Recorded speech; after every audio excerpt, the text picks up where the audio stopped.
This is Dolynny TV, ladies and gentlemen. Welcome back to another edition of Edmonton Oilers discussion here on the channel. Today you see the scoreboard load in live. A 4-2 final for the Oilers yesterday against the LA Kings and friends. This is the first edition about that game here in the Stanley Cup Playoffs for 2023 here on Dolynny TV. It's my pleasure to have you aboard, friends. We will talk everything you need to know out of that game number 2 last night between the Kings and the Oilers in a matter of moments. But if you're new to the channel right now, what I want you to do is consider hitting that subscribe button. Why? I want you to come back tomorrow for Game 3, Friday night, 8 p.m. puck drop here on Dolynny TV for the live stream. It was absolutely insane last night. That's where we'll start in a matter of moments. But you know what? That was something that was special, and I'd love to have you aboard for that. That's for sure. Okay, about Game 2. Well, you see here, the series is tied 1-1, and the Oilers won 4-2. So, hey, do we actually need to say anything? Do Oilers fans ever actually say anything when we win? Hey, do we, we're not complaining. We're not upset. We're just fine. We're back on the bandwagon. The Oilers aren't down 2-0. Life looks good. Life looks really, really good here following game number 2. Okay, we're right back in where we need to be. We're going into LA. We've been a good road team all year. There's really no concern level, right? I think for those fans that like to nitpick every little last thing, yeah, sure, there's things to be concerned about, but that's life. There's always something to be concerned about. You know, honestly, right? If you're a person that's always concerned, I don't know why you're not out there picking the cans out of the ditches right now that have just thawed from over winter, right? Just saying, right? If you're always concerned about every little thing, go make some money picking the cans out of the ditches. But that's just me. Okay, my snarkiness aside. Friends, what I'm saying is, you know what?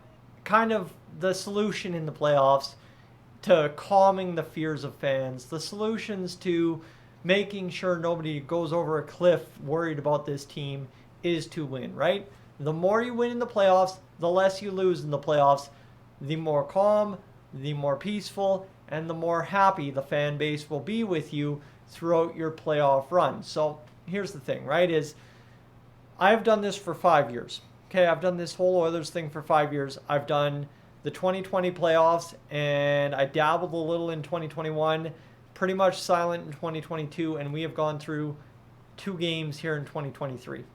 I will tell you that one loss in the playoffs, as we saw following Game 1 here this year against the Kings, is and always has been enough to throw an entire fan base off the bus for a few minutes post-game. And whether you want to say that's true about yourself or other people around you, that's up for you to decide. I'm just making generalizations to try and get a point across. But you look at it, right, for the Oilers, they had to go out there and make sure Game 1 didn't happen all over again. And to some degree, Game 1 happened all over again, right? You get a 2-0 lead or a 2-goal lead, you blow it, you're tied, and then you're in desperate need of that next goal. And when you get that next goal, because we got it in regulation, now you're trying not to blow a 3-2 lead again late in the hockey game. And instead, it's everybody's favorite enemy from Game 1 and earlier in Game 2, Evander Kane, who's been taking dumb penalties for some all season, for some just in Game 1. But now all of a sudden, right, it's a nice kind of ending for him in Game 2 to get the empty netter and finish this one off. Stuart Skinner, right, we can transition to him in terms of, right, 2 goals that maybe fans want to argue about a little bit that he could have done better. Listen, if you think Jack Campbell can do better, that's great. Jack Campbell wasn't in net, so we can't say if and or but. And secondary to that, Stuart Skinner had 22 saves on 24 shots and backstopped us to his first career playoff win, a 4-2 victory to even the series.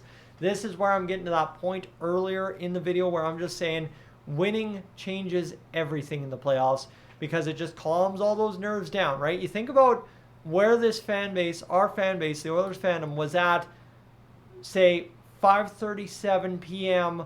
on Tuesday, as opposed to where we are 5:37 p.m. on Thursday, following both 8 p.m. puck drops, 8:20 p.m. puck drops, on Monday and Wednesday night. Just look at the vast difference in mindset. Look at the vast difference in commentary amongst fans.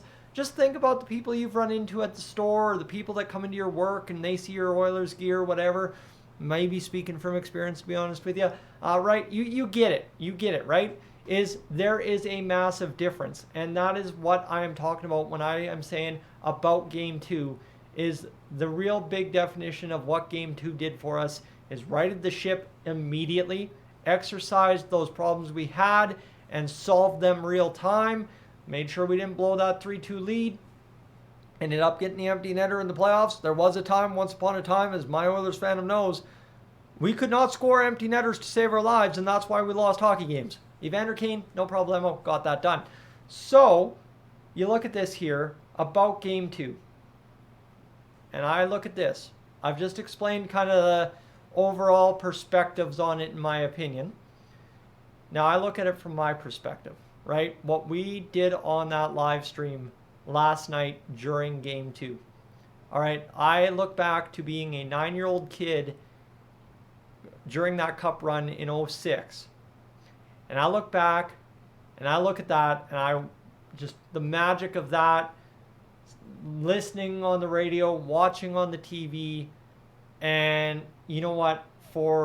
At one point in that live stream last night, 853 people, I was that, right? Whether I was that to all 853 people is not what I'm arguing. To somebody in that crowd, I was the way they were connecting, wholeheartedly living and dying for the Edmonton Oilers playoff run. And where I'm going with this is how dang special that is to me, right? I've grown up my entire life wanting to be a broadcaster, right? I think since the time I fell in love with the Edmonton Oilers, I wanted to be Rod Phillips. I wanted to be that play-by-play guy. And last night, and as same in Game 1, I set a record for all-time live stream views on a live stream for the Edmonton Oilers on Dolynny TV. I've had some better ones, doing the MLB Home Run Derby, doing some 2021 World Juniors coverage, but this is the best all time for the Oilers. And I hit 853 of you crazy friends, fans, whatever you want to call yourselves back home, watching me do the play-by-play of an Edmonton Oilers Edmonton Oilers playoff game. See, this is why I'm doing it on YouTube and not on Sportsnet, but that's dang special.